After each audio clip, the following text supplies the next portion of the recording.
Despedindo-se da Terra, parte 7, capítulo 34, observando a todos.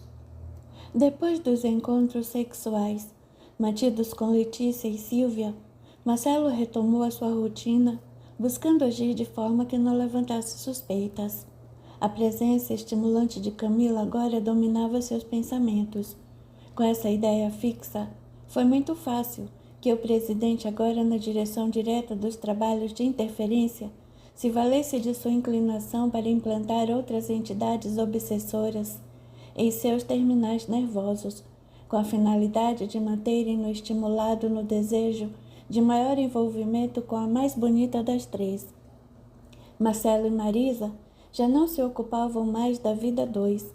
A cada dia que passava, ele se sentia magnetizado pela colega de trabalho, que de forma delicada o alimentava com uma dose de carinho que, ainda que não chegasse à plenitude da intimidade, era suficientemente intensa para manter aceso o fogo do desejo e da paixão. Camila sabia utilizar-se de seus atributos jogando com o imaginário masculino. Mais e mais Marcelo foi se apaixonando, agora ajudado pela ação hipnotizadora que as entidades perseguidoras exerciam, com um cortejo de imagens mentais projetadas em seu íntimo. Suas noites eram povoadas de sonhos estimulantes, nos quais a figura de Camila tinha papel preponderante. As rotinas do escritório se mantinham inalteradas para que não acontecesse que as outras duas mulheres viessem a descobrir seu jogo. Agora, o desejo não era mais o de arrasar Leandro, retirando-o do lugar privilegiado para assumir a sua posição na estrutura hierárquica. Já era para se fazer o salvador de Camila, apoiando sua fragilidade na defesa contra o atacante obstinado e perseguidor aguerrido. Agindo por conta própria, Marcelo demonstraria seu arrojo, a fim de que a mulher amada o admirasse ou aceitasse como seu companheiro corajoso. Se para tanto ele precisasse correr todos os riscos necessários, denunciando Leandro com base nas provas ali documentadas, ele os correria. Sabia que a reunião dos advogados se aproximava e assim, mais e mais, se preparava para que sua estratégia se tornasse um pleno êxito. Seu envolvimento com Sílvia fora suficiente para conseguir a sua cooperação. A paixão de Letícia garantir o seu apoio ao objetivo. A decisiva participação de Camila lhe daria o respaldo indispensável para acabar de uma vez com a figura detestável daquele homem asqueroso que a perseguia no interior do escritório. Por sua vez, depois que se viu preterida por Glauco, Marisa acabara por se envolver com Luiz, o irmão de Gláucia, nele descobrindo um homem igualmente ousado e aventureiro, já que nutriam as mesmas ideias e desejos semelhantes em nível e intensidade. Ambos sabiam ser promíscuos a dois, esgotando-se nas práticas sexuais e encantando-se com as novidades que podiam produzir em termos de excitação e desfrute. Quanto mais se encontravam, mais queriam se encontrar. A ansiedade era o subproduto dos excessos já cometidos, a solicitar a repetição e a revivência das mesmas sensações. Sem qualquer preocupação com a sua condição de esposa de Marcelo, Marisa encontrara em Luiz aquele homem que a recobria de elogios e que a alimentava na vaidade feminina, endeusando-lhe a beleza, a sensualidade, fazendo com que sua carência se visse abastecida. Além do mais, a experiência sexual do rapaz o transformava em um excelente amante, na combinação perfeita do fogo com a gasolina. As insatisfações de Marisa em relação a Marcelo acabaram colocadas em um segundo plano, já que suas aventuras ilícitas passavam a dominar sua vida, ao mesmo tempo em que o marido se via envolvido nos processos de prazer e conquista na sua área de atuação profissional. Glauco e Gláucia, acompanhados por Olívia, passaram a frequentar o centro espírita com assiduidade, não mais como singelos observadores, mas sim com o desejo de mais aprenderem, de participarem das atividades assistenciais lá desenvolvidas, saindo em visitas aos doentes, aos favelados, carregando sacos de alimentos em seus carros, ajudando na doação de roupas, ou seja, dando às suas vidas um direcionamento que correspondia à cooperação espontânea da obra do bem. Glauco, agradecido pelo apoio que recebera nos momentos cruciais de seu testemunho moral, entendera que todos somos integrantes de uma rede de fraterna assistência, e da mesma sorte que esteve no limite da queda, muitas pessoas estão no limite do crime, por lhes faltar um pedaço de pão, um pouco de arroz e feijão para os filhos, uma roupa quente e uma demonstração de afeto.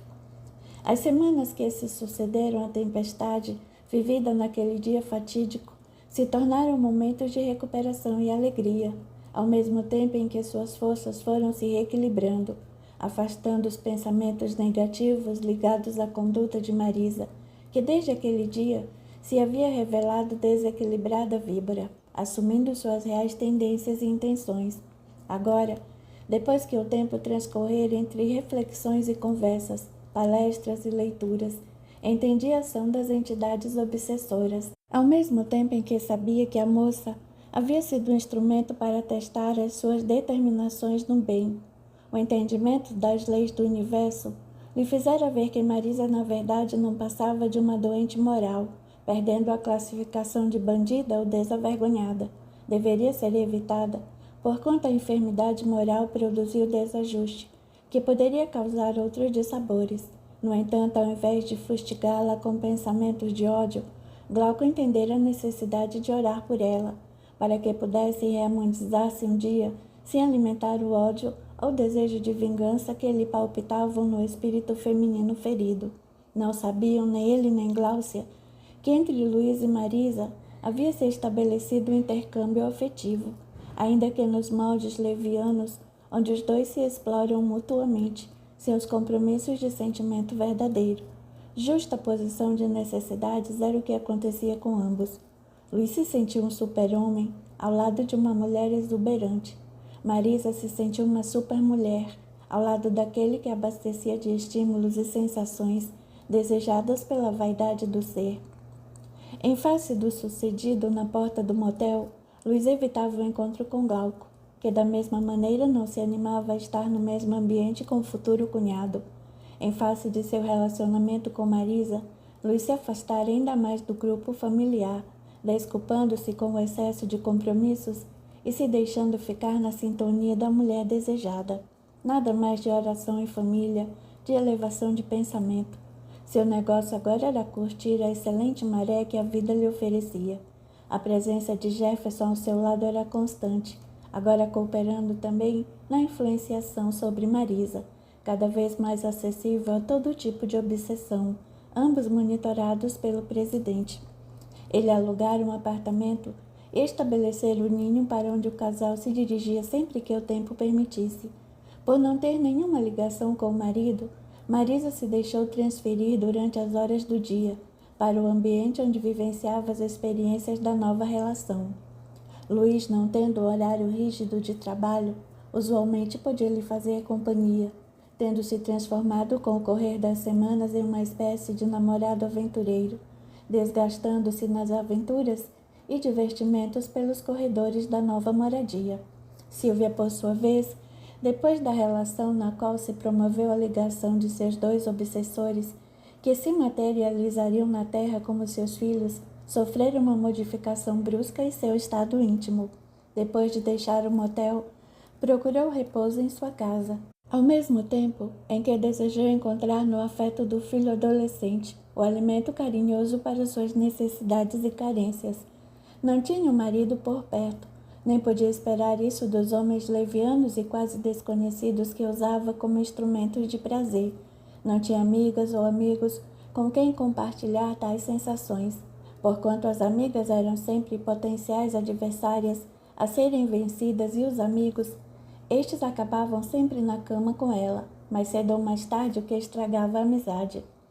Somente o filho lhe parecia um mundo seguro, a lhe estender carinho sincero e afeição pura. No entanto, o filho também não estava presente.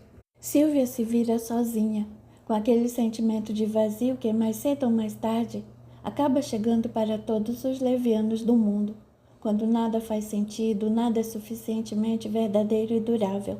Pela primeira vez, envolvida pelos novos sentimentos, Silvia se trancou em seu quarto e chorou amargamente. Essa sensibilidade passou a ser a marca registrada dos dias que se seguiram. Ao contato com a possibilidade da maternidade, seu espírito recebia do alto as emanações superiores que o conectavam com elevados sentimentos, muito diferentes daqueles comportamentos a que se permitia desde a entrada na vida adulta. Silvia não sabia ainda, mas em seu íntimo a voz da consciência lhe dizia que estava acontecendo algo bem diferente. E porque não suspeitasse nem considerasse possível a gravidez, chegou a pensar que algo de ruim estava para acontecer. Meu Deus, será que eu vou morrer? Nunca senti essas coisas em minha vida. Acho que isso deve ser um aviso. Mas eu sou tão nova, meu Deus, o que será de meu filho? Tais pensamentos angustiavam-lhe o ser ainda mais. A ideia de morrer lhe causava pavor. Sua alma naqueles dias se deixara envolver pela situação descontrolada do medo, sem suspeitar que a sensibilidade materna estava produzindo os reflexos decorrentes da ligação uterina com os dois espíritos, seus comparsas na leviandade. No entanto, mais algumas semanas e ela já perceberia a existência de algo biologicamente errado em suas rotinas físicas. As transformações corporais a induziriam a pensar efetivamente que estava com alguma doença grave em processo de avanço. E se até então mantivera tais ideias apenas no terreno da conjectura mental, facilmente rechaçadas, com a modificação biológica evidente acontecendo ao longo das semanas, a conjectura da morte ou da doença se transformava em suspeita embasada em fatos reais. Amedrontada por todas estas circunstâncias, sua fragilidade aflorou de forma constrangedora. Em cada momento do dia, Silvia precisava controlar-se para não chorar na frente dos outros. Se alguém se acercasse comentando sobre os problemas da vida, seus olhos se viam marejados, ante a lembrança de que a vida poderia estar se esvaindo pelos vãos dos dedos, sem que pudesse fazer alguma coisa. O medo de ir ao médico e constatar a enfermidade era tão grande quanto a suspeita de estar doente. Não sabia a quem recorrer. Nada que pensasse lhe trazia paz interior. Se estava em casa, a presença do filho era a dolorosa lembrança de que o abandonaria. Depois de ter vivido ao seu lado sem ter lhe dado a mesma atenção e carinho que ofereceu aos processos do escritório e aos homens com quem se deitou nas trocas do prazer, nenhum deles seria, entretanto, o porto seguro para suas angústias. Não podia falar ao filho sobre os seus problemas para que ele não ficasse mais preocupado do que ela mesma. Ao lado disso, pensava na necessidade de ir se afastando do jovem, para que, quando da efetivação da morte, não sofresse tanto. Mas como se afastar daquele que, em verdade, era a única fonte de satisfação afetiva que possuía? Se alguém a procurava para pedir algum conselho, se escusava delicada para não ficar vulnerável a qualquer sentimento angustiante na frente daqueles que lhe pediam ajuda. Tratou de desmarcar entrevistas com clientes e os processos passaram a se tornar como que espinhos na carne. Porque todos aqueles conflitos, aquelas contendas, aquelas disputas alucinadas, se a vida era algo tão frágil e fugaz, como se permitir iludir por uma vida afogada em papéis e disputas miseráveis, quando nada seria perene o suficiente para valer tanto esforço?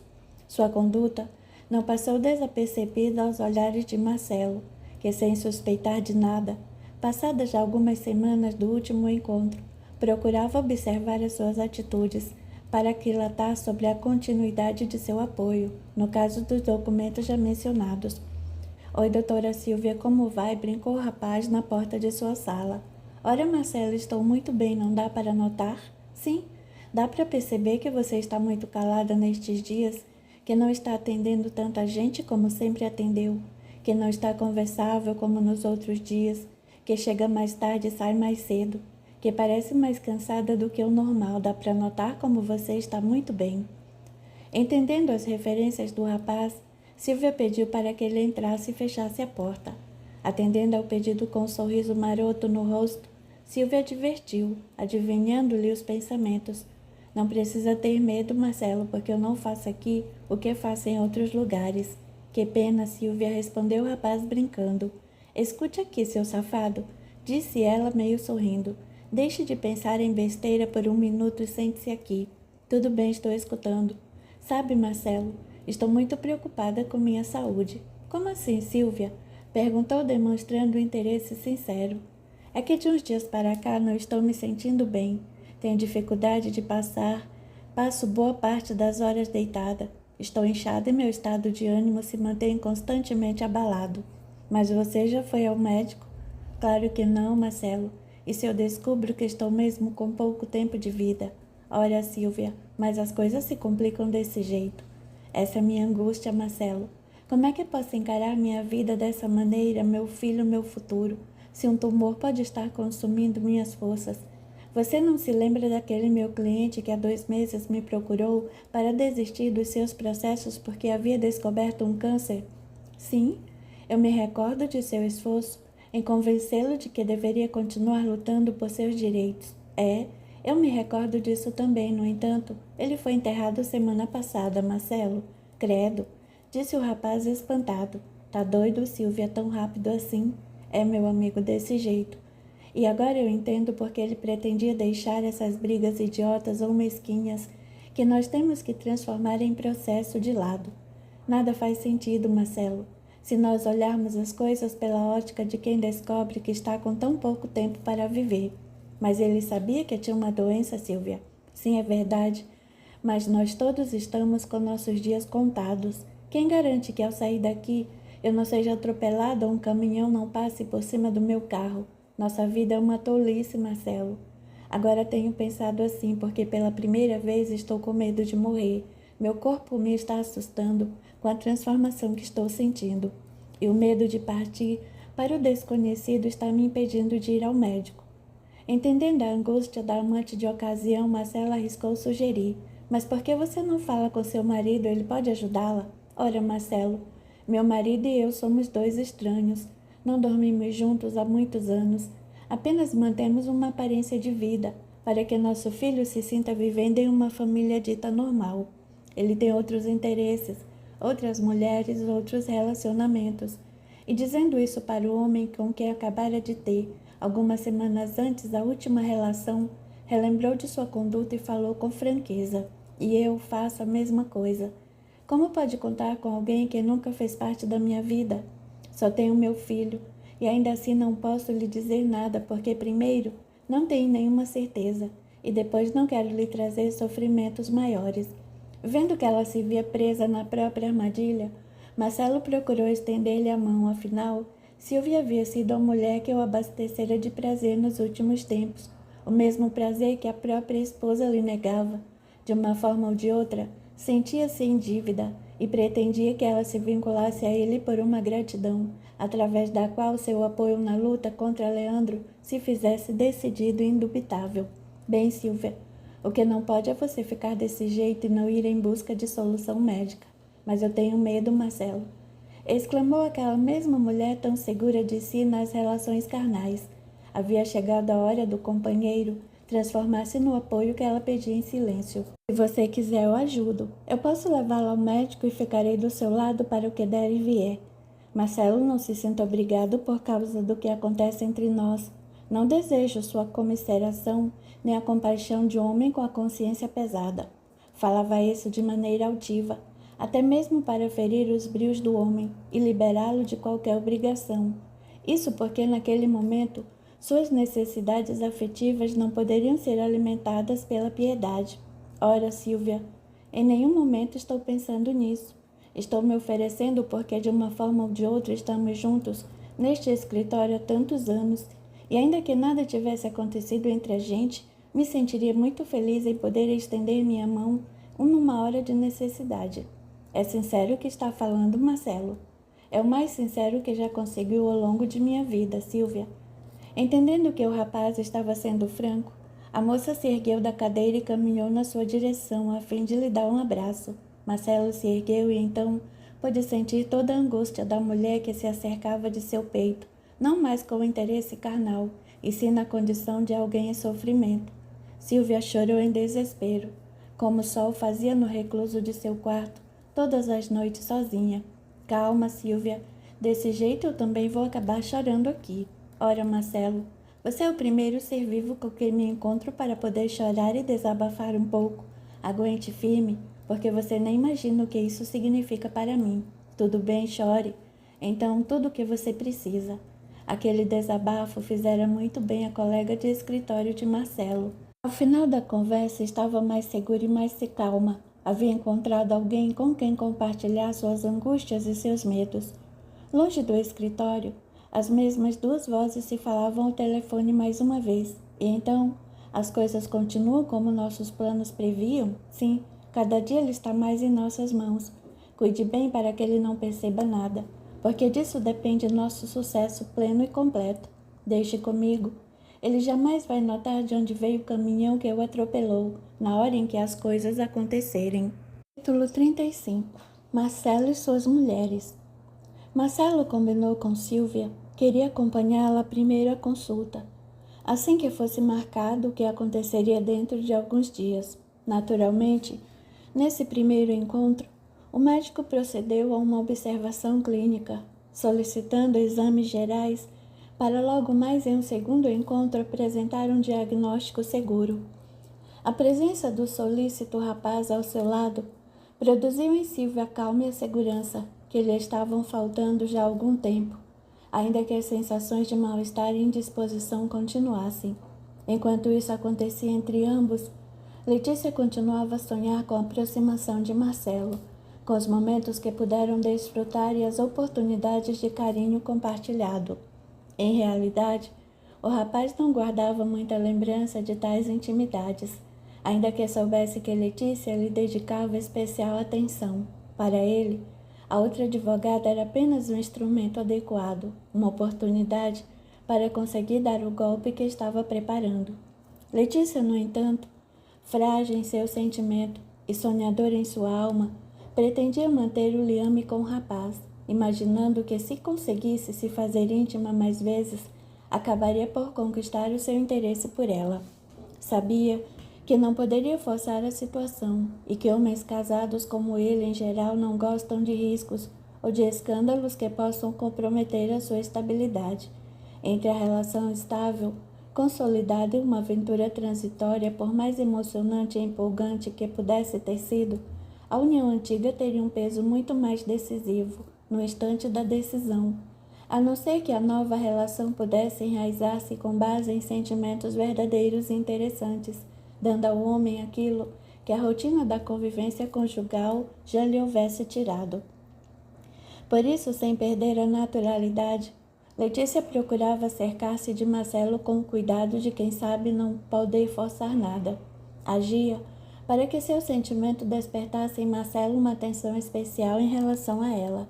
Nunca lhe passara pela cabeça que o rapaz já se havia enamorado de Camila, ao mesmo tempo em que era íntimo de Silvia. Segundo seus conceitos, o único compromisso que ele mantinha era com a esposa, laço este que, segundo as próprias palavras do rapaz, já estava claudicante. Assim, sempre que podia permanecer no escritório até mais tarde, Letícia o fazia, na esperança de conseguir que o rapaz tivesse mais tempo para ela, já que com a falta dos demais colegas de trabalho, sobrava mais espaço para ambos. Marcelo, por sua vez, ainda muito interessado no apoio que precisava da moça para seus planos, não podia se fazer de rogado e correspondia sua atenção até mesmo para que ela não desconfiasse de nada. Ele, no entanto, sabia que o escritório era um ambiente perigoso para a demonstração de afeto, uma vez que havia muitos olhos e ouvidos espalhados por todos os lados.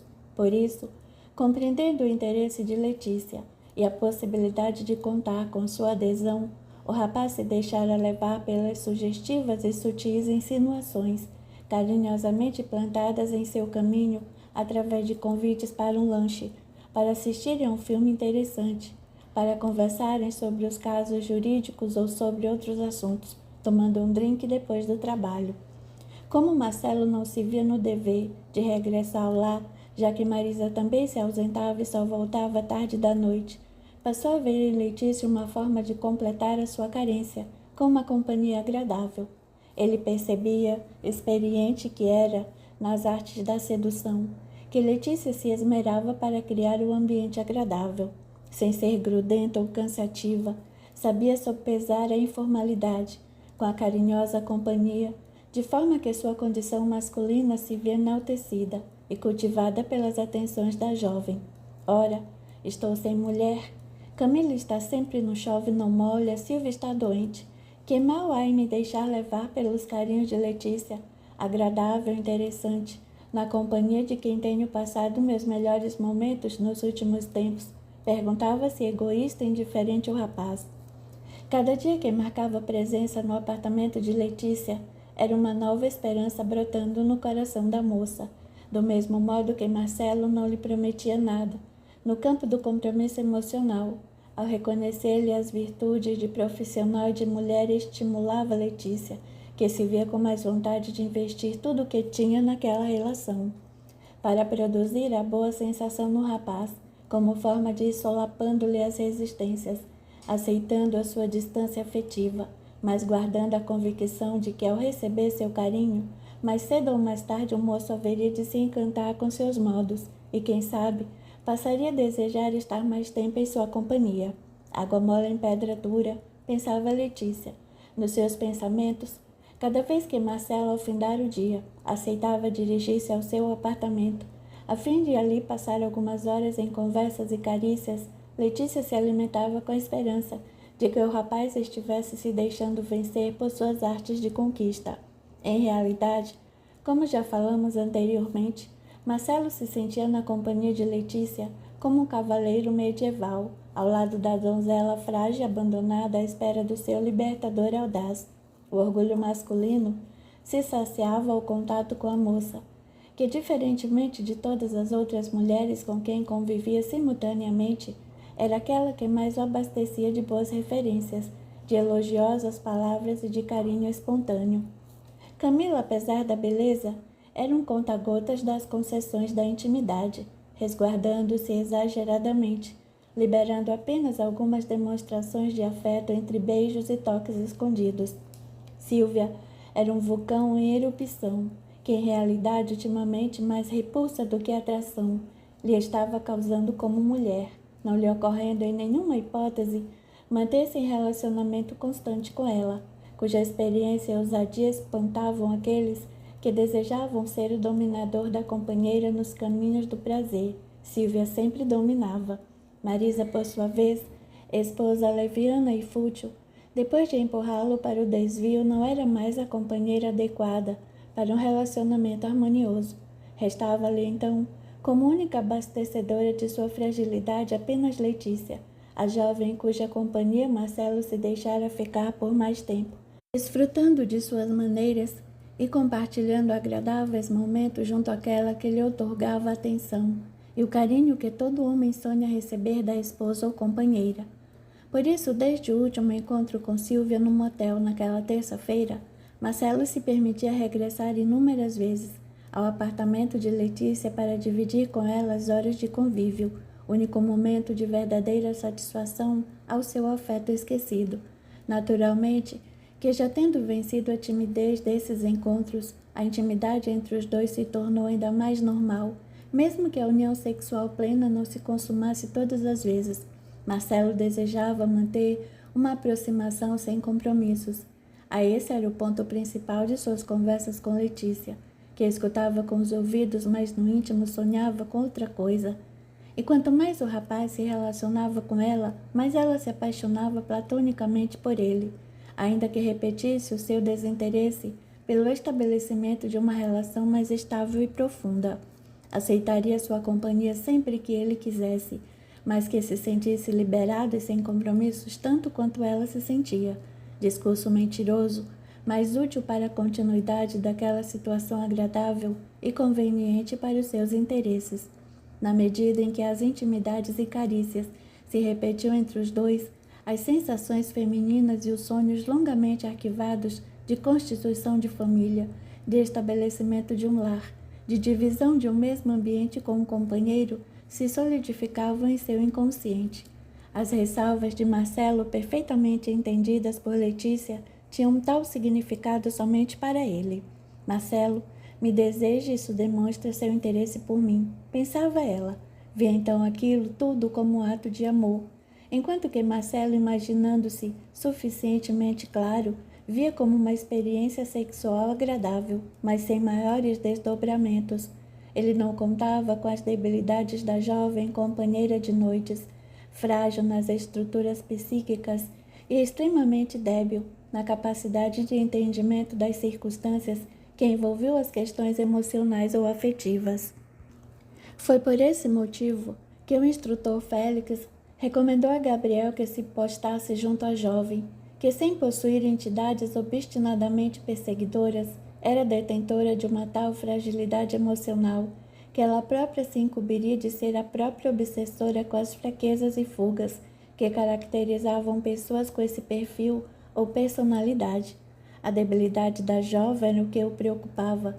Preocupava os amigos invisíveis, e eles tudo fariam para sustentar-lhe os resgates, as dores íntimas, as decepções que a esperavam, a fim de que não as transformasse em impulso vingador, nem desejo de autoaniquilamento. Diferentemente do que se passava com Sílvia, constantemente assessorada por entidades malévolas que se justapunham ao seu campo de energias desajustadas no sexo, Letícia não se conduzia sob a influência perniciosa e erotizante de nenhum espírito.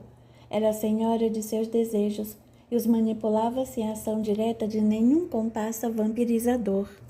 Enquanto o tempo passava acelerado, Marisa, a esposa legítima de Marcelo, e Luiz, o irmão de Gláucia, se engalfinhavam em um relacionamento quente e intenso.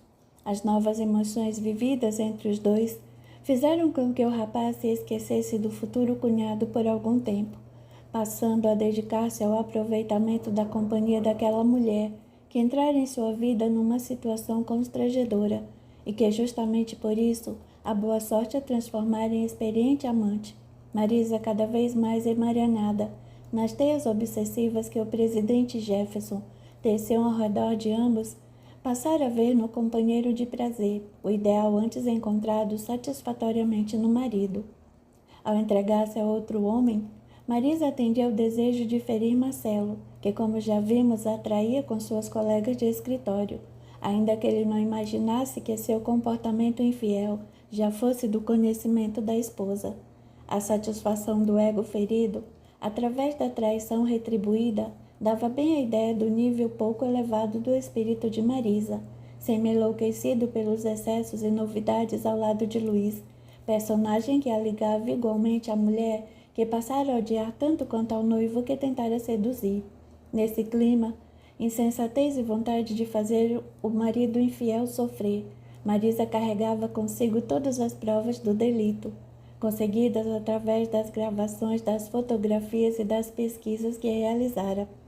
Saber que o marido a traía era uma constatação, que a princípio não era um problema, já que havia planejado usar isso como arma para conseguir aproximar-se de Glauco. No entanto, depois que seus planos se frustraram pela ação decisiva do rapaz, aceitara a carapuça de vítima, reagindo como reagiriam normalmente as pessoas que se veem enganadas na inocência de seus sentimentos.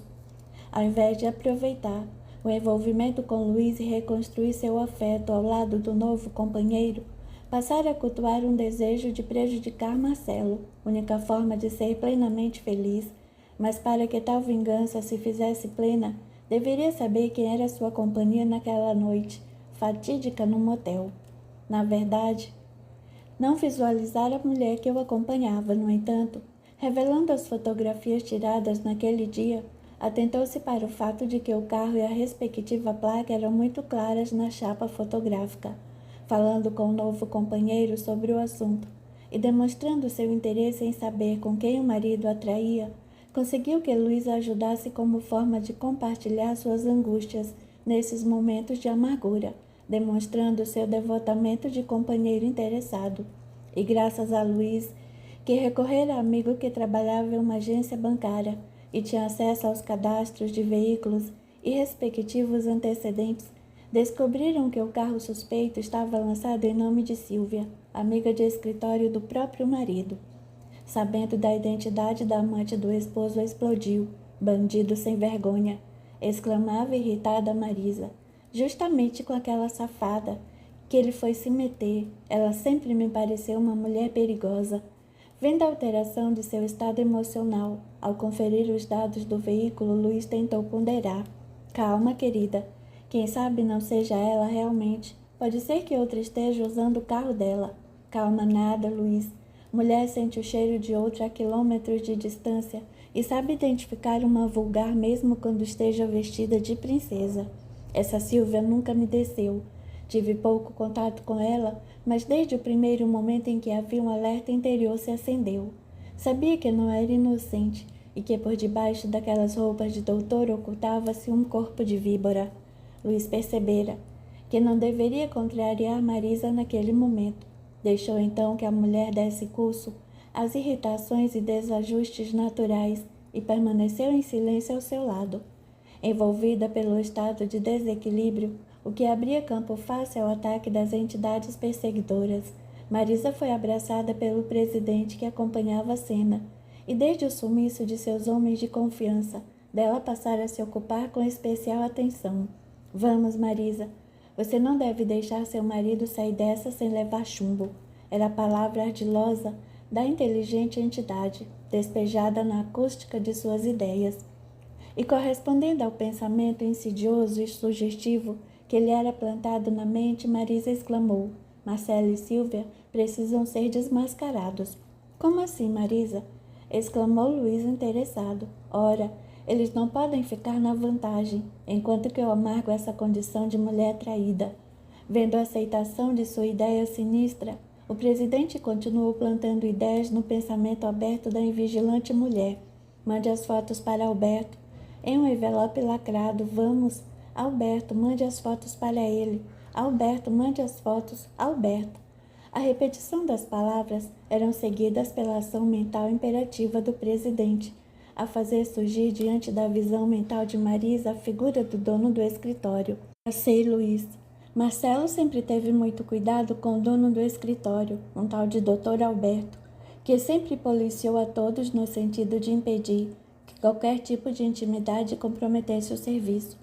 Tanto é que Marcelo sempre disse isso para me tranquilizar com relação à presença de mulheres no ambiente de seu trabalho. Sim, e daí?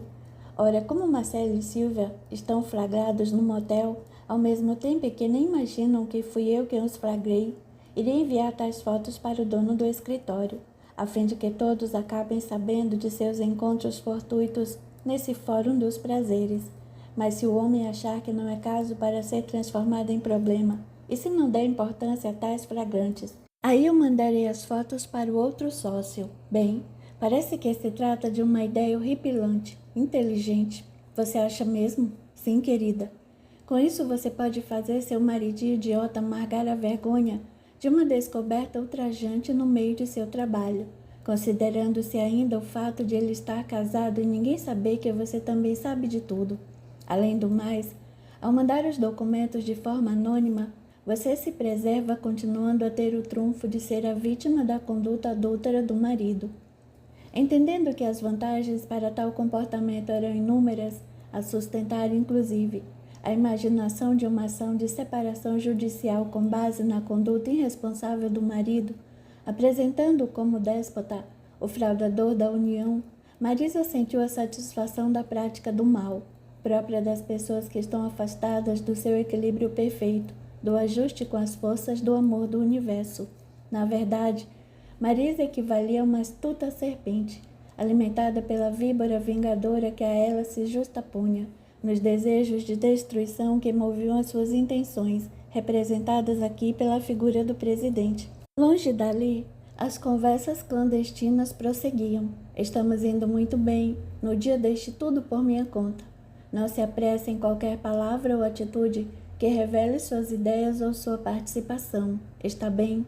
Farei como você quer. O espetáculo vai ser inesquecível. Ah, se pudéssemos filmar tudo para depois nos divertirmos. Capítulo 36. O casamento e a gravidez.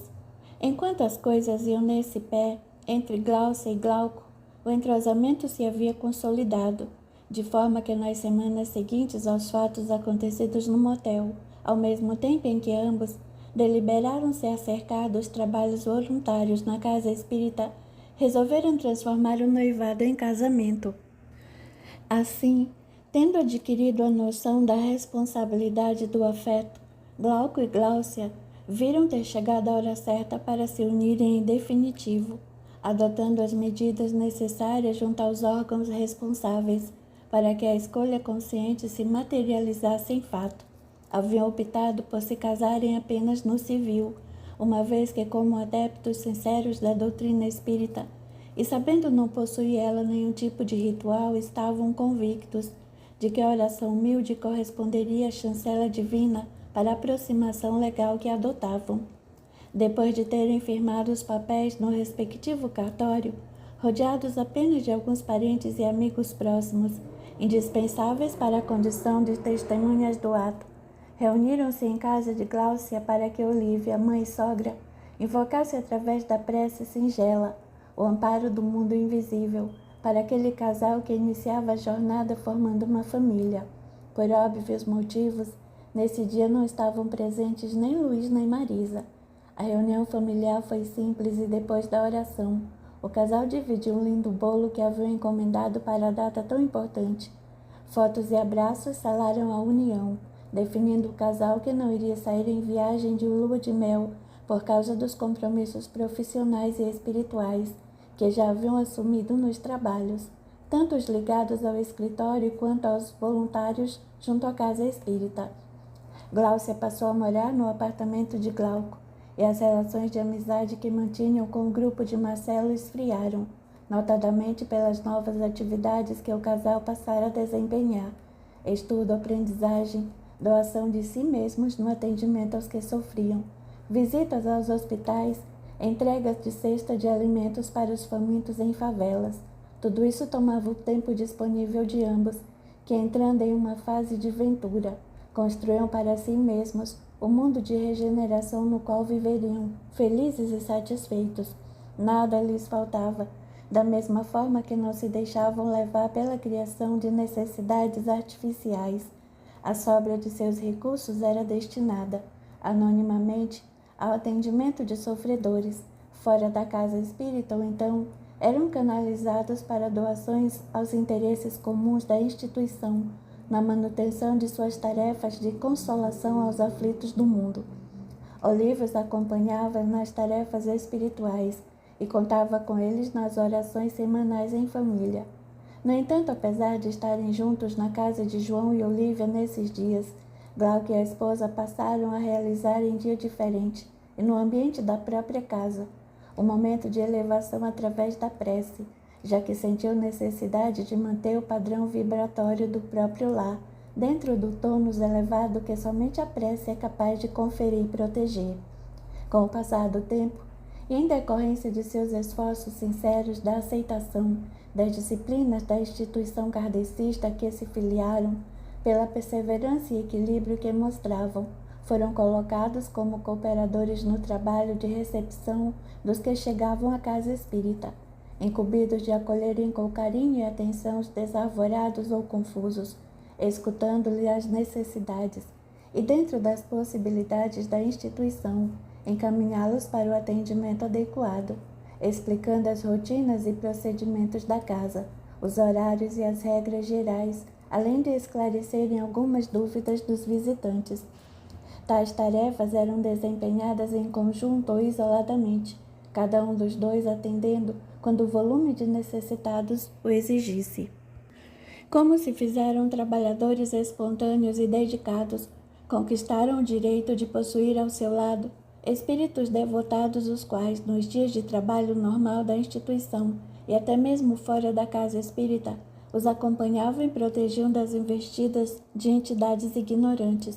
Eram entidades que, sabendo das suas e das necessidades de inúmeros outros espíritos, ocupavam-se em estabelecer o contato dos que sofriam, com os pensamentos iluminados e as condutas retas do casal, ajudando assim numerosos espíritos infelizes a encontrarem boas vibrações e, ainda que confundidos pelas coisas do mundo, voltassem ao convívio do bom exemplo, do trabalho desinteressado e do amor fraterno.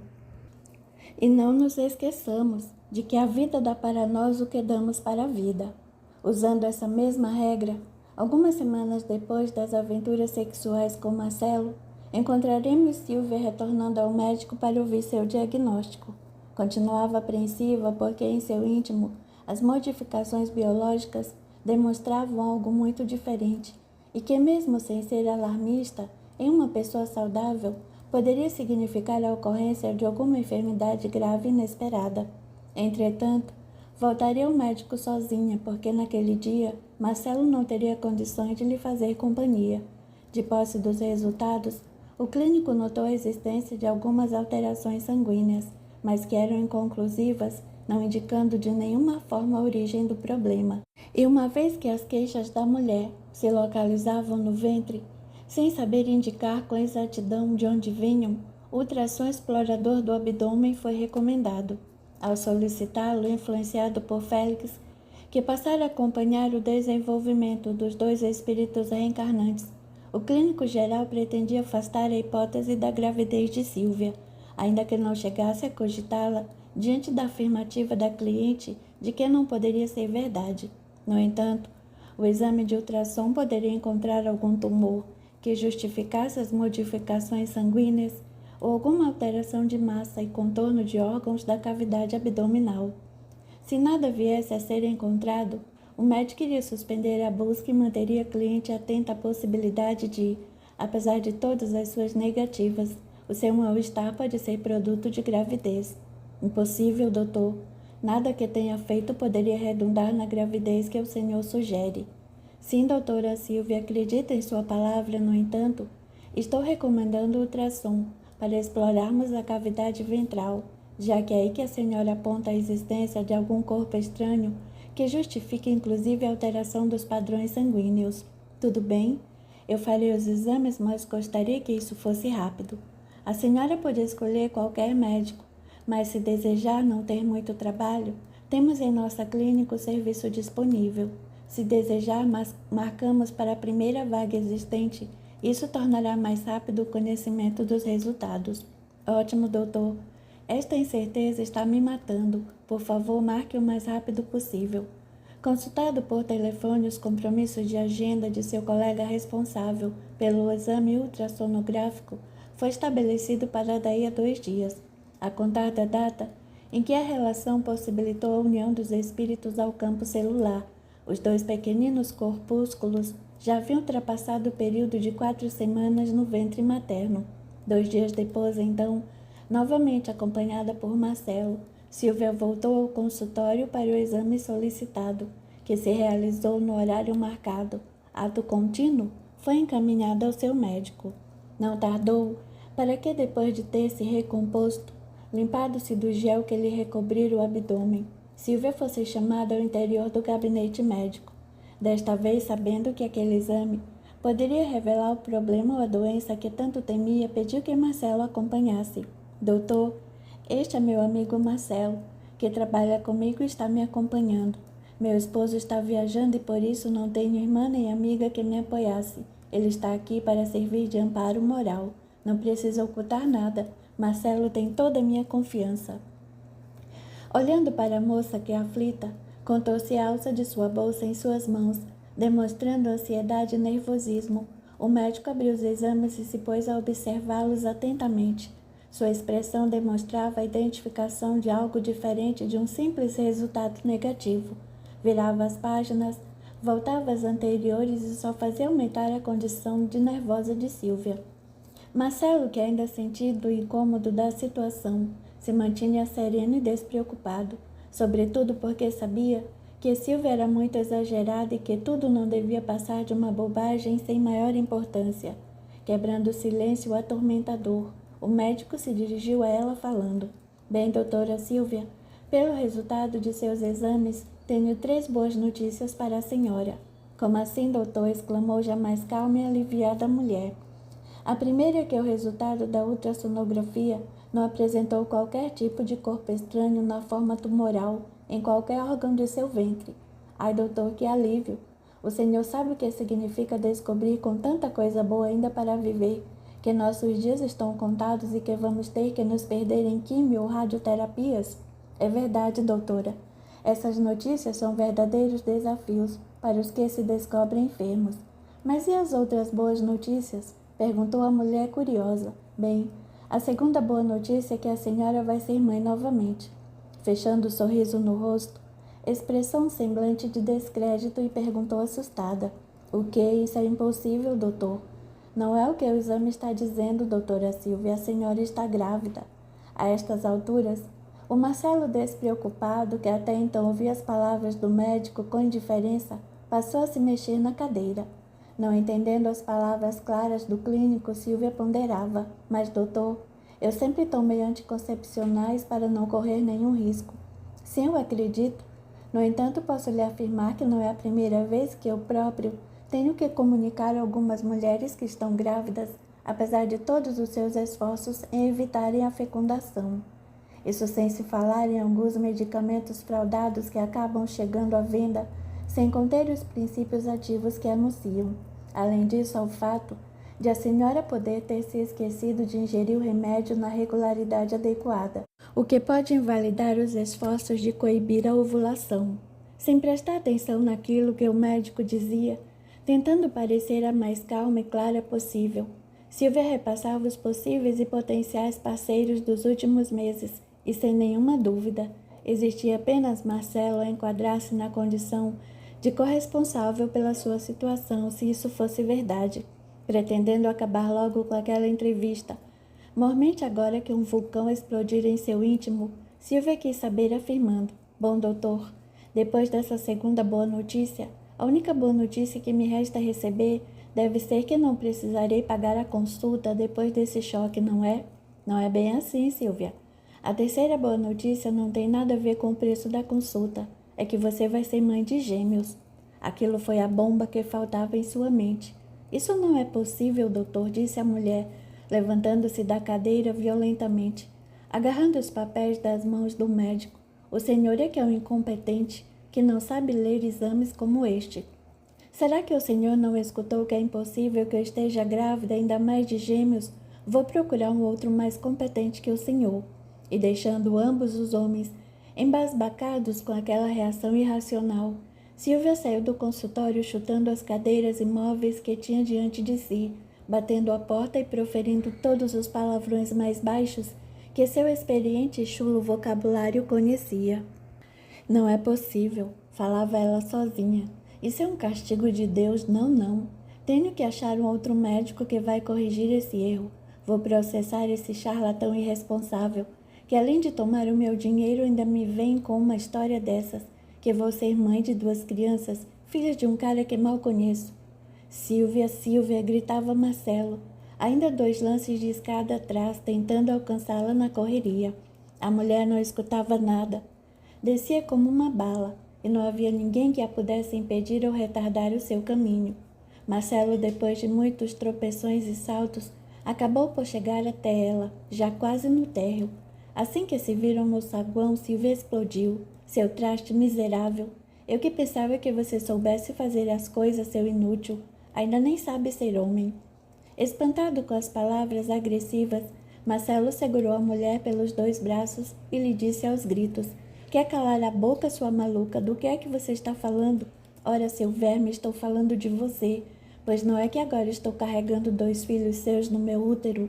E ao falar isso, os gritos de Silvia eram mais altos, atraindo a atenção de todos quantos ali se encontrassem, observando a cena, sem imaginarem o que estaria por detrás daquela gritaria alucinada, nem para arrumar um preservativo que prestasse seu traste.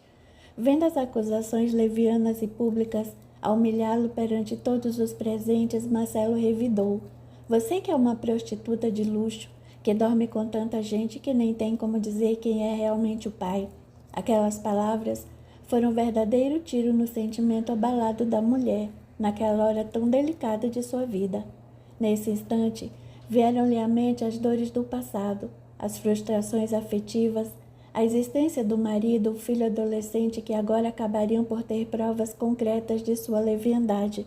Numa mistura de dor e raiva, Silvia entregou-se às lágrimas desesperadas, no desequilíbrio típico dos surtos psíquicos, em que incorrem aqueles que recebem notícias dolorosas e inesperadas. Sentou-se no piso do saguão, com a cabeça entre as mãos, enquanto as pessoas olhavam e Marcelo tentava ampará-la, pedindo ao zelador um copo com água e açúcar. Silvia chorava sem parar, e depois que aceitou beber o líquido que lhe foi oferecido, Marcelo colocou-a de pé, afastando-a do local e das vistas dos curiosos, encaminhando-se para o estacionamento onde o carro os esperava. Agora, depois da crise, a mulher permanecia calada. Somente as lágrimas atestavam que estava viva. Entraram no carro, cada qual do seu lado, maquinalmente. Ao lado dos dois, os espíritos amigos Félix e Alfonso se esforçavam para preservar o ambiente uterino contra os assaltos da mente desvairada, insatisfeita com a condição maternal que de agora em diante iria marcar seus dias. Passes magnéticos isolantes mantinham as duas estruturas celulares a salvo das vibrações de ódio que Silvia passara a desferir contra a sua estrutura uterina.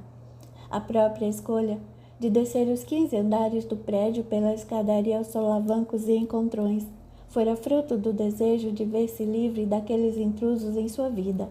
No entanto, as medidas vibratórias de defesa adotadas pelos protetores que organizavam aquele processo de reaproximação, transformando perseguidores em filhos, eram suficientemente eficazes para proteger o ninho contra os assaltos da violência mental e emocional de Silvia.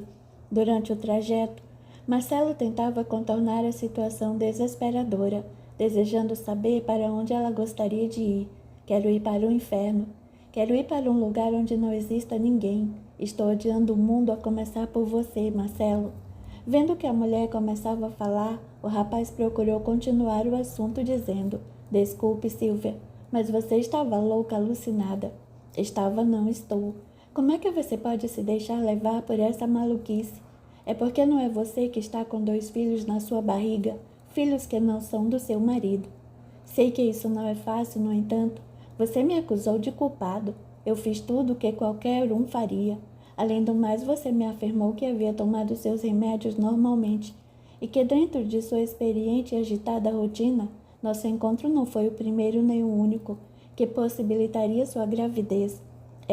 Mas depois que começamos a ficar juntos, Marcelo, nunca mais tive qualquer relacionamento com nenhum outro homem, nem com meu marido, que, aliás, já não me procura há um bom tempo.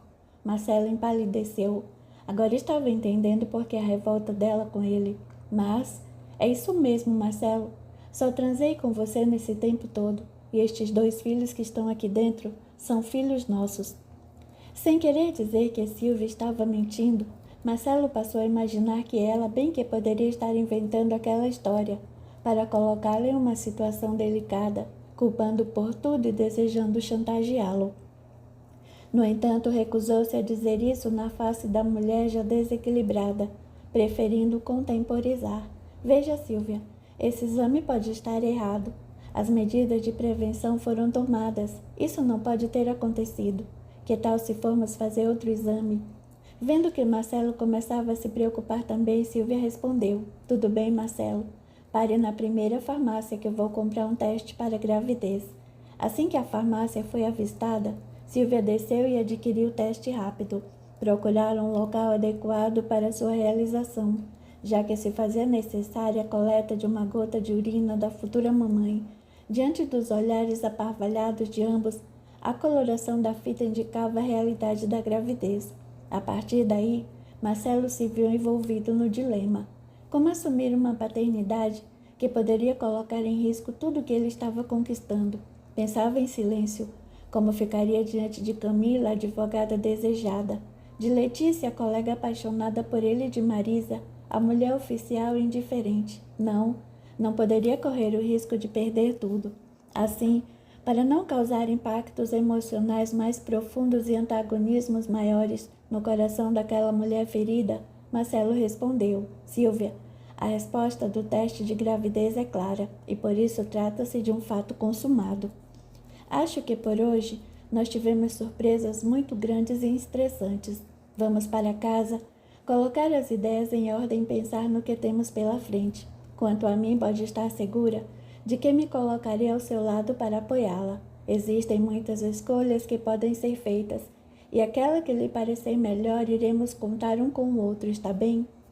Diante daquelas palavras amistosas, bem diferentes da agressividade observada no hall do prédio, Silvia se sentiu mais confortada e respondeu: eu sei que para você, Marcelo, também é um problema grave e que tanto quanto eu, você não desejava que isso acontecesse. Concordo com sua sugestão. Vamos para casa e amanhã, mais calmos, conversaremos. Só quero que ninguém fique sabendo sobre isso, porque se a minha escolha for a de tirar, não será necessário que outros compartilhem dessa decisão. Marcelo, que tanto sugerira verbalmente, mas que de forma íntima também cogitava da mesma solução, apresentou-se mais conformado e sorriu respondendo: se precisar, eu conheço quem faz e até arco com as despesas, mas deixa isso para amanhã. Procurando parecer carinhoso, segurou nas mãos de Silvia e deu-lhe um beijo rápido nos lábios, antes que descesse do carro, como a reforçar suas palavras com um gesto de carinho físico. Afinal, se tiveram intimidade para conceber os filhos, por que não ter para fortalecer e acalmar a louca da mulher? Silvia sorriu mais calma e desceu em direção ao próprio carro, que a levaria de regresso para casa.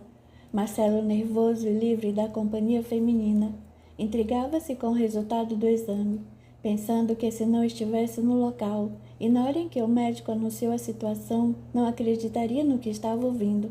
Além do mais afastado daqueles momentos de pressão emocional, voltou a pensar na possibilidade de fraude de Silvia, ao lhe atribuir a paternidade, não tendo como provar que efetivamente ele havia sido o único parceiro, inexistindo outros encontros com outros homens. Quem sabe, aos olhos de Silvia, ele não seria o melhor partido para responsabilizar pelos filhos acidentais.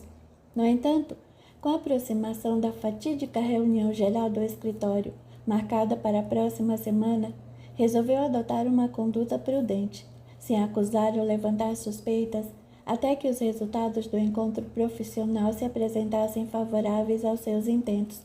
Precisaria do apoio de todas as amigas até que tudo fosse resolvido. Disfarçou então qualquer mostra de preocupação, e nos dias seguintes compareceu ao trabalho como se nada o preocupasse. Camilo a envolvia com carinhosas demonstrações, e nas últimas semanas parece que aceitara tornar-se mais quente nas intimidades, mesmo que não permitisse a consumação. Isso euforizava Marcelo, que, preso ao carinho físico da mais bela de todas, antevia as alegrias ao impressioná-la com seu avassalador desempenho diante dos demais advogados na reunião que se acercava.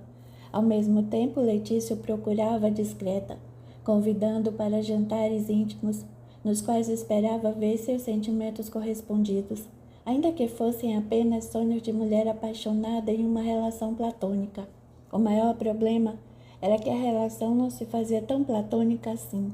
Entre a euforia do vinho e os perfumes que Letícia usava, Marcelo acabava se deixando levar ao exercício pleno das intimidades, satisfazendo a jovem que o desejava, ao mesmo tempo em que dava vazão aos seus instintos viris, vivenciando o papel de macho da espécie. No entanto, agora não era hora de contrariar nenhuma das mulheres. Tudo estava ajustado para o show. Capítulo 37. Os envolvimentos do passado e a trágica escolha. Quando chegou em casa, longe de meditar sobre a questão, Silvia e seus pensamentos já haviam escolhido o caminho mais adequado para a solução daquilo que surgia como um terrível obstáculo à sua felicidade pessoal. Ser mãe novamente nunca. Só eu sei o que me custou ter que passar por esse sacrifício, perder a forma, ficar enorme, com dores em todos os músculos, não encontrar posição, ficar parecendo um balão. Ter que aguentar de um lado meu marido pateta, sem nenhuma possibilidade de entendimento, e agora de outro um cara comprometido com família e tudo mais, sem falar no escândalo, no julgamento das pessoas, na vergonha do meu filho, no que vão dizer sobre mim e minha família. Tudo isso não pode se tornar público. Meus parentes quererão saber quem é o pai naturalmente. Meu marido não vai assumir esse fato. Além do mais, com base nessa prova material, poderá me acusar de infidelidade com razão. A separação pode alterar a rotina da vida de meu filho e ele ficará muito decepcionado com o meu comportamento. Não, esses dois estranhos não vão nascer. Tudo isso era o que se passava pela cabeça de Silvia, esquecida de que aqueles espíritos eram seus companheiros de longa data, não apenas desde a sua recente juventude, mas sim desde outras vidas, quando com ela haviam se ajustado pelos padrões inferiores das condutas levianas. Haviam se conhecido há mais de 50 anos, quando Silvia, na Espanha, dotada de grande formosura, mas com poucos recursos financeiros, aceitara unir-se a um fidalgo viúvo, que por ela se apaixonara depois de lhe ter aceitado a oferta de uma noite de amor, mediante remuneração. Atendendo em modesta estalagem à beira da estrada, onde as caravanas estacionavam para a troca de cavalos, ou abastecimento e descanso dos passageiros, não foi difícil para o cavalheiro encontrar meios de agradar a mulher que, experiente e sonhadora, logo entendeu a grande oportunidade de sua vida. Encantado pelos atributos e performance da jovem, que possuía idade para ser sua filha, o velho e fogoso senhor levou-a para sua cidade, às escondidas, dotou-a de roupas e joias, e apresentou à sociedade preconceituosa de seu tempo como uma distinta dama chegada de outra região e que fora por ele pedida em casamento. Os cuidados que recebeu, o tratamento para a melhoria de sua aparência, a alteração do penteado, as joias e roupas diferentes, conferiram-lhe outra personalidade. No entanto, a jovem, que passara a ser conhecida como Felícia, ao mesmo tempo em que vira na figura do viúvo Ramon a solução para a vida difícil que levava, encantou-se com a figura jovem e vigorosa de Pablo, o filho único do marido, da mesma idade que ela e que, mesmo remoendo a inconformação com a conduta arrojada do genitor, se deixou também encantar pelas belezas especiais de Felícia. Ramon empreendia constantes e longas viagens para fiscalizar o andamento de seus negócios, administrando seus domínios. Foi então que o triângulo amoroso teve início, com o envolvimento físico da madrasta com o rapaz, às escondidas do viúvo que nem de longe sabia do fato. E esta situação prosseguiu até que a jovem viu-se grávida de Pablo. Como mulher sem parentes e sem ter a quem recorrer, Felícia tudo fez para esconder do esposo seu estado, tendo revelado apenas a Pablo, aquele que ela considerava ser o pai da criança, dizendo-lhe que esperava que adotasse uma medida adequada para assumir a paternidade daquele filho, protegendo-a da ira de seu marido. Pablo assim se viu envolvido em uma situação difícil. Como dizia Amácio, Felícia esperava que o rapaz a levasse dali, passando a morar em lugar distante para que pudesse criar o filho que se anunciava. Ramon, por sua vez, era um homem incapaz de gerar filhos, ainda que se mantivesse sexualmente ativo. O seu casamento com Felícia se tornara, na verdade, uma forma de apresentar-se à sociedade de seu tempo, ostentando uma joia de rara beleza ao seu lado, além do fato de, claro, poder desfrutar do seu físico jovem e estimulante. Assim, a gravidez da nova esposa seria objeto de gracejo e ironia na pequena comunidade, já sabedora da impossibilidade de Ramon em gerar descendentes. Como filho único, a ligação de Pablo e Ramon era muito estreita, de sorte que pai e filho eram cúmplices em muitos equívocos e se acobertavam mutuamente. No entanto, as belezas da mulher fizeram com que o rapaz não suportasse o respeito que devia ao genitor, envolvendo-se clandestinamente com sua nova mulher. Então, para que tal estado de coisas não fosse modificado, Pablo imaginou um plano às escondidas de Felícia. Comunicaria ao genitor o estado da gravidez da mulher, revelando-lhe que a mesma havia se entregado a um estranho numa das viagens do pai. Recusando-se a acompanhá-lo, Felícia ficara no casarão sob os cuidados dos criados e sob a custódia de Pablo, que tinha nessas ocasiões a perfeita oportunidade de manter as aventuras sexuais com a mulher desejada que tanto lhe correspondia ao calor.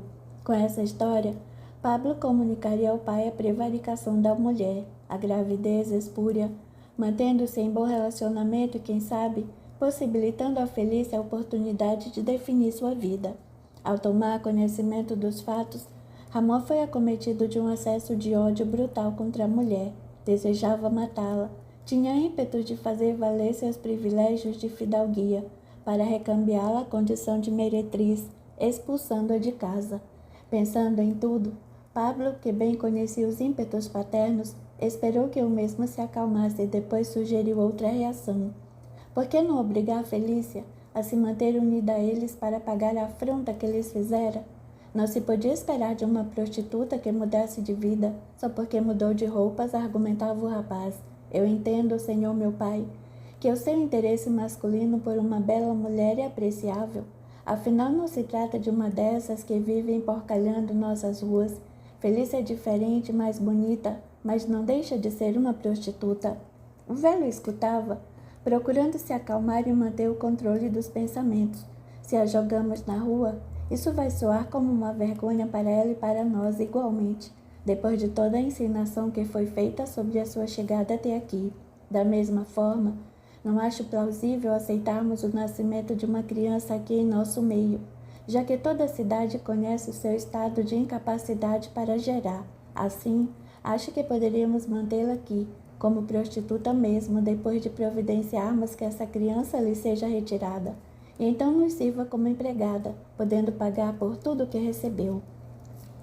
Olhando com admiração para a sugestão do rapaz, sem imaginar o que ele mais desejava era manter-se ao lado de Felícia, com a possibilidade de continuar valendo-se do seu corpo, para o deleite de seu prazer, o ancião abraçou e lhe disse: Filho, você tem a quem puxar. Sua inteligência às vezes me surpreende. Vamos fazer assim mesmo.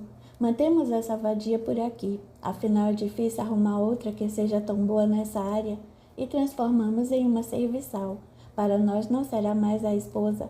E se permitiu deitar com um estranho, poderá ser usada por nós dois que pelo menos temos sangue nobre, isso se for do seu agrado. Vendo que o genitor chegara ao ponto desejado, Pablo respondeu: Veja, meu senhor, não digo que me agrade como mulher, já que pretendo me unir a uma dama da nossa melhor nobreza, mas como diversão, não posso negar que seja uma iguaria apreciável. Você cuida de se desfazer dessa criança, e para afastar qualquer suspeita, estou deixando a cidade na próxima semana, viajando por mais 6 meses, atendendo aos nossos negócios. Por esse tempo, você permanece aqui até a minha volta, administrando as coisas e mantendo a infeliz para que pague por sua prevaricação. Está bem. Ah, Pablo, já que as coisas estão assim combinadas, informe a minha esposa, que se prepare para mim esta noite, pois irei deitar-me com ela antes de partir, aproveitando as possibilidades desse caro investimento. Está certo, meu senhor? E então, sem que Felícia entendesse o que havia acontecido, percebera a mudança de atitudes de Ramon, mais grosseiro e rude nos contatos íntimos daqueles dias, ao mesmo tempo em que observou em Pablo um distanciamento enquanto o pai permanecia em casa. No entanto, assim que o ancião se afastou em viagem, o rapaz informou de que não poderiam ter a criança, mas se ela aceitasse abortar, ficaria morando ali protegida. Se entretanto não a aceitasse, as ordens do genitor eram no sentido de tirar-lhe a vida e sumir com o cadáver. Felícia assustou-se e, sem ter a quem recorrer, acabou por se submeter ao procedimento evasivo, promovido por pessoa experiente, que, sob o pagamento régio financiado pelos recursos de Ramon, guardou o segredo do aborto. A partir daquele momento, Felícia se tornara a mulher usável de ambos os homens, sabendo que não mais gozaria de qualquer regalia de mulher da nobreza e que estaria vinculada aos dois nas práticas levianas a que se dedicara desde o início da juventude. Assim voltara a ser prostituta, agora abrigada em uma casa faustosa e com 2 clientes exclusivos, graças à consciência culpada, tanto pela traição ao marido usando o próprio filho, quanto pela gravidez e o aborto cometido, ligando-se ao espírito que houvera sido expulso de seu corpo, e que se agregara desde então ao seu psiquismo de mulher como um fator mentalmente desequilibrante. Sem mais qualquer pudor, Felícia passara a ser a prostituta de Pablo, por quem se apaixonara e ao qual imaginava unir-se como esposa um dia, e de Ramon ao mesmo tempo, servendo ao velho fidalgo, para compensar-lhe o investimento e produzir-lhe uma revitalização do interesse pela vida. No entanto, em seu coração de mulher, as sensações de afetividade haviam sido substituídas pelo mecanismo sexual instintivo, viciando-lhe os centros do prazer e reforçando as suas tendências inferiores. Agora recambiados à nova experiência, ela como Sílvia, encarnada em Ramon e Pablo como chefe e Juvenal, seus futuros filhos.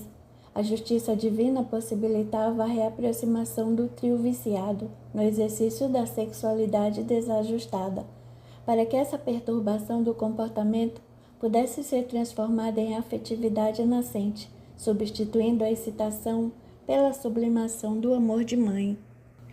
Silvia, em espírito, não suportava aquelas duas almas que se uniam ao seu corpo, ainda que com elas tivesse aceitado viver uma vida de devassidão e intimidade na Espanha de outrora.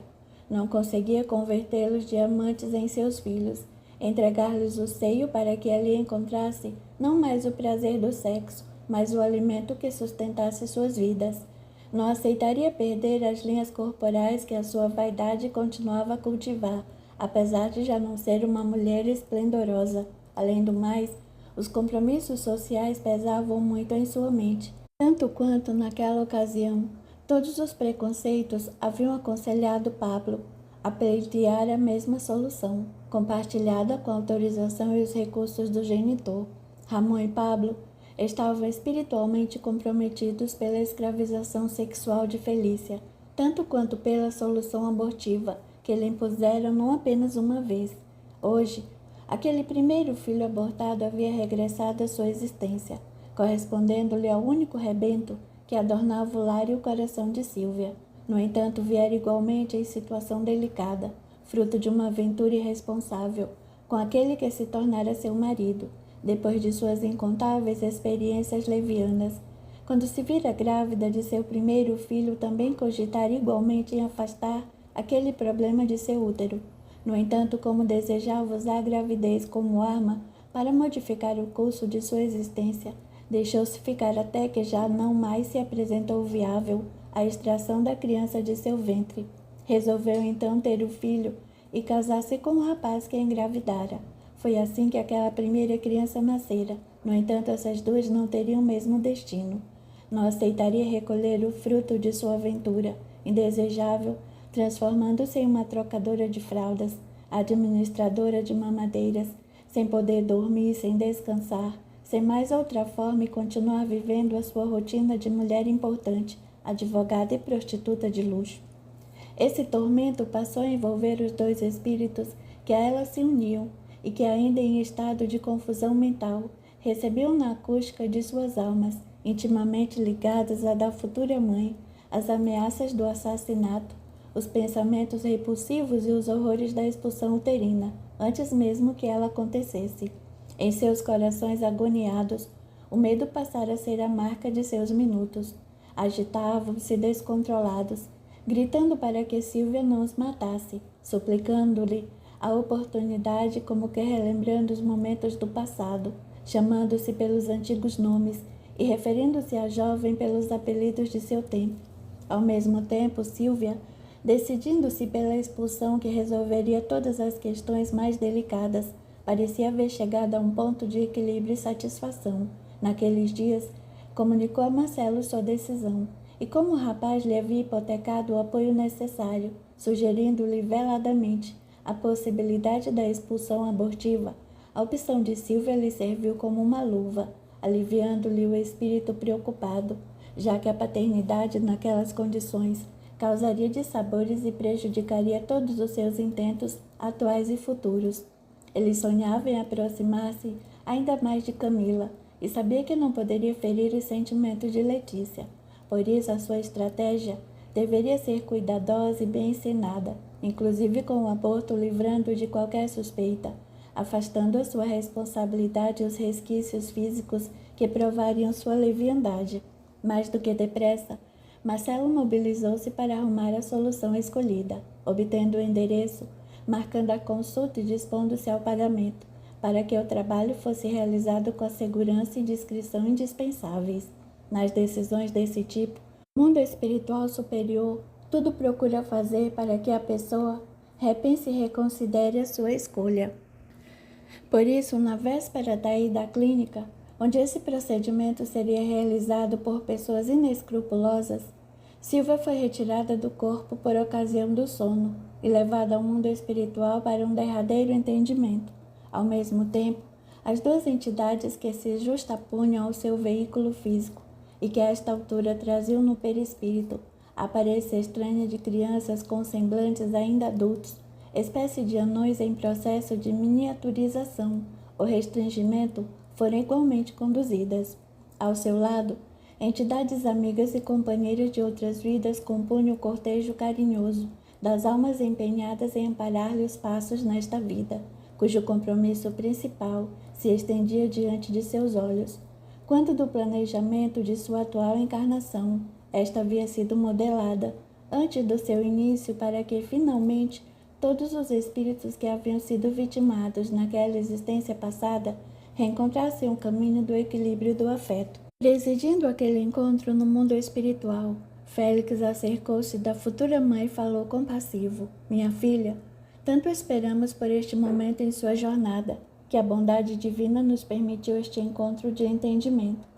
Algo perturbada pela ação magnética das entidades inferiores que se justapunham ao seu corpo, ao mesmo tempo em que encantada pelas luzes esféricas que rodeavam os espíritos amigos e que a envolviam no halo de forças positivas, Silvia quis afastar-se, mas não conseguiu. Quem é você? Um magistrado, um desembargador? A jovem assimilava as imagens e seus pensamentos tentavam decodificá-las pelos padrões de sua experiência física como advogada. Não, minha filha, eu sou apenas seu irmão. Ainda que não devamos nos esquecer de que é um dever nos tornarmos magistrados de nossas próprias vidas. Como assim? Falou áspera. Somos todos defrontados por nossos atos e convidados a observá-los pela nudez da verdade. Seremos aqueles que julgaremos mais severamente tudo quanto fizemos. Você se coloca em uma privilegiada posição, minha filha. Seu corpo é berço de vida para dois irmãos que precisam voltar à existência por seu intermédio. Entendendo que se tratava da questão decidida em seus pensamentos, Silvia respondeu: Esse assunto já está resolvido, não tenho mais que pensar nele.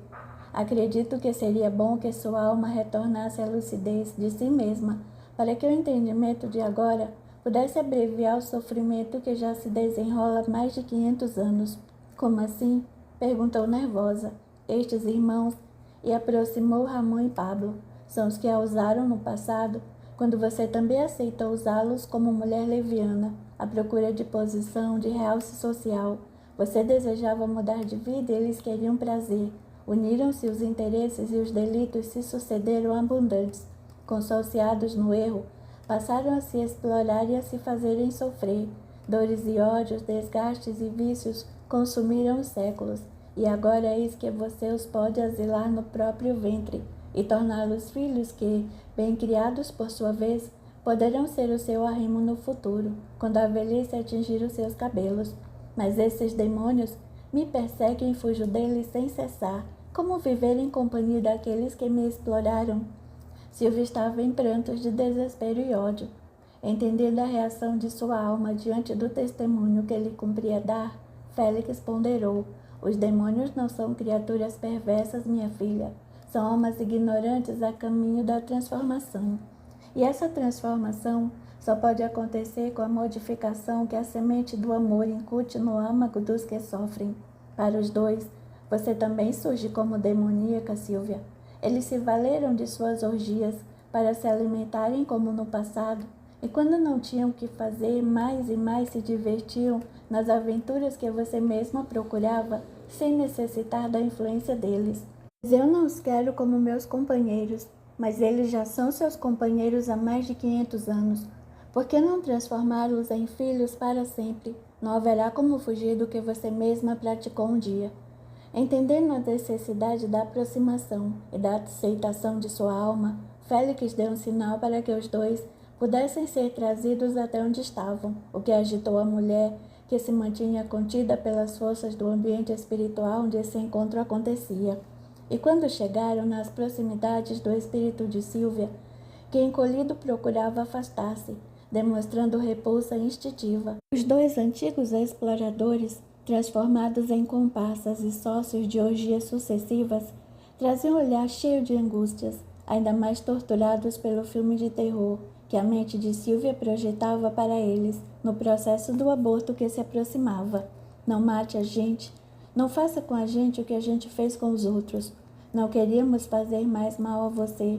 No entanto, não sabemos como, acabamos presos ao seu corpo. Teremos que nascer por você. Por favor, não nos destrua. Estamos sentindo as dores do medo e o pavor nos fustiga. Não temos chance de sair dessa união, a não ser que você seja nossa mãe. As súplicas eram apavoradas e emocionantes, e as duas criaturas, parecendo dois anões, se esforçavam por aproximar-se de Sílvia, que os afastava com as mãos como se não quisesse qualquer contato. Pablo, aquele que se apaixonara pela mulher e a transformara em prostituta dentro de sua própria casa, depois de muito esforço, achegara-se mais, e no gesto de supremo desespero, agarrara-se às pernas de Sílvia suplicando seu perdão, repetindo-lhe as frases de amor do passado distante, tentando a todo custo demonstrar um carinho que não fosse o exercício do sexo brutalizado. Sílvia sentia as emoções do passado fluírem novamente ao presente. Aquela voz, aquelas palavras, aqueles sentimentos eram lembranças fortes adormecidas em sua alma. Felícia reaparecia na superfície de Sílvia. Seu rosto se transformara. Suas roupas passaram a ser aquelas que a serva da casa aceitara usar, e até mesmo alguns dos traços do sofrimento físico que suportara ao longo dos anos se apresentou em seu semblante. Ao vê-la ressurgida, diante de seus olhos, os dois espíritos que estavam magnetizados ao seu útero passaram a chorar de arrependimento. Ambos se ajoelharam diante de suas pernas, como míseros culpados, como os que assumiam a gravidade de seus comportamentos, a rogar a complacência de uma nova oportunidade. Veja, pai, ela mesma. Sim, Pablo, a mesma beleza de nossos dias de loucura. Como podemos fazer isso com ela? Sim, pai, como podemos? E no gesto mais dramático até aquele momento observado, Ramon abraçou-se a Pablo e, contendo o soluço que lhe dificultava a expressão, exclamou vencido: nobre mulher, nós que a exploramos até hoje como prostituta na nossa ignorância, agora suplicamos humildemente, lhe rogamos que nos permita chamá-la de mãe. Existia tanta sinceridade naquela petição que não havia ali quem não se emocionasse diante dos esforços de Ramon e Pablo em limparem suas consciências dos desvios cometidos ao longo de tantos séculos de iniquidades. Silvia, emocionada, não sabia como agir. Suas deliberações eram firmes e a repulsa que mantinha em relação aos dois continuava presente, ainda que a emoção também a envolvesse. Vendo que chegara a hora das despedidas, Félix reencaminhou os dois à proteção de amigos espirituais e falou à mulher: agora, minha filha, as decisões estão em sua consciência. Neste momento, você pode atender à súplica do desespero, e esteja certa de que não lhe faltarão mãos luminosas para honrar e santificar o seu sacrifício. Diante da nobreza do coração materno, empalidecem todos os conceitos sociais de um mundo hipócrita e oportunista, que valoriza mais as que se prostituem do que as que aceitam se tornarem mães. No entanto, tudo isso é apenas a loucura de alguns momentos da insanidade das sociedades. Diante dos loucos internados no hospício, que pensar daqueles que os tomem como referências para adotarem esta ou aquela escolha? Ignore as palavras más, os conceitos errados, assuma seus erros pessoais e enfrente a consequência de todos os equívocos, porquanto Deus perdoa aqueles que se arrependem, mas a lei pune os que querem corrigir seus equívocos, escondendo-os com outros piores. Assuma com coragem, não lhe faltarão amigos invisíveis a lhe sustentarem os passos. Em todos os momentos difíceis, estaremos autorizados a lhe estender o amparo do trabalho digno, do pão honesto, do descanso necessário e da alegria ao contato com os antigos desafetos. Se o companheiro se afastar, isso não modificará a natural convivência que você e ele mantêm, como dois estranhos na mesma casa. Se fizer necessário, mude de bairro, mude de cidade, mude de vida, estaremos sempre com você. Mas se optar pela estrada que lhe parece a mais fácil, aos interesses imediatos, a lei alcançará como aquela que traz ao agricultor os frutos correspondentes ao tipo da semente que colocou na terra. Tentaremos ajudá-la sempre, mas nesta segunda hipótese, o sofrimento moral cobrará um preço que você precisará pagar pessoalmente. Pense nisso, Sílvia, a decisão será sua. E então Félix autorizou que a mulher fosse levada para casa, naquela noite perturbadora para os seus sentimentos femininos, acordada no corpo com a noção clara daqueles encontros, com as emoções à flor da pele e a lembrança daquelas duas criaturas que se agarravam aos seus pés, chamando-a de mãe. O amanhecer a receberia entre as noções elevadas do espírito e as conveniências de uma mulher num corpo carnal. E por mais que o mundo invisível tivesse se esforçado, a viciação mental e a ausência do hábito de orar haviam mantido em Silvia as raízes da decisão infeliz, no sentido da extirpação da vida. Na hora marcada, não importando a sensação de dor íntima, o raciocínio frio de que deveria terminar o que havia começado martelava em sua cabeça. No outro dia, na clínica de aborto, Silvia estava disposta a ir até o final. Lá compareceu sozinha, aguardando a sua vez e assim submetendo-se ao procedimento, sentindo no fundo de sua alma uma mistura de alívio físico e peso na consciência. Depois de ter sido livrada das incômodas presenças, cuja repercussão nos espíritos reencarnantes não detalharemos para que não tornemos ainda mais dramática e impressionante esta passagem, Silvia ficou em repouso em pequena sala de recuperação, acometida por uma crise de choro e atendida por uma fria psicóloga, já acostumada a essa reação na maioria das mulheres que se submetiam a tal procedimento. As palavras metálicas e sem emoção procuravam trazer a jovem de volta a uma realidade cruel e sem graça. Desde aquele momento, no entanto, os dois que haviam solicitado a oportunidade de chamá-la de mãe apegaram-se a ela na condição de desequilibrados, num misto de angústia e desejo de vingança. Ao invés de afrouxar os laços inferiores que os unia, a conduta de Silvia tornou-se ainda mais apertados e dolorosos. A partir de então, a mulher passaria a sentir o peso da perseguição alucinada em um organismo que carregava em sua consciência a culpa pela escolha que fizera.